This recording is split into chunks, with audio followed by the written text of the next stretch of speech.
Gustong-gusto ng narcissistic partner mo ng away. So, i-explain ko sa inyo kung bakit. So, before ko i-explain to sa inyo, gusto ko lang ipaalam sa inyo na hindi lahat ng narcissist ay pare-parehas. So, may mga narcissist na hindi papakita na siya ay nang-aaway. Hindi halata, no? Yun yung covert narcissist. But basically, yung karamihan sa mga narcissist, basically yung mga pakitang tao ng mga overt narcissist. So ito yon, kitang-kita ito, obvious na obvious. So ito yung dahilan, no? Para magmukha kang crazy o baliw. Magmukha kang ikaw yung may problema.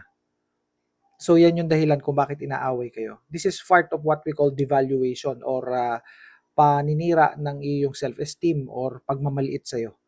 Para pagmukain na ikaw yung lason ng relationship. Okay?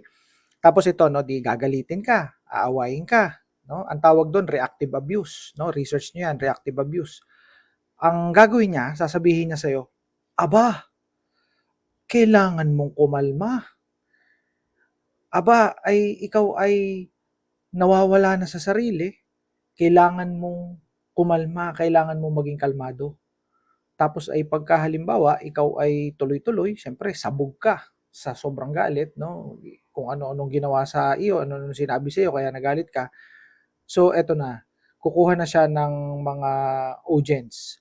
Puwedeng may tawagan siya na kamag-anak or kapamilya mo, papakita na nagwawala ka o kaya lalabas ng bahay at ikukuwento ka sa kapitbahay na nakadungaw at curious kung ano nangyayari na parang ang datingan ay gustong umawat.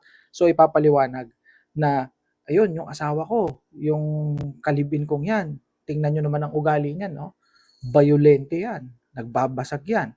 So gano'n yung mangyayari 'no. So ang tawag do'n gaslighting, okay. So that is what we call gaslighting and that is part of the psychological abuse or emotional abuse na ginagawa sa inyo and we can call that also verbal abuse kasi inaway ka, kaya ka sumabog, okay. And don't forget to study yung sinasabi kong reactive abuse in order for you to know what to do, okay. See you in my next content. I hope it helps. Bye for now.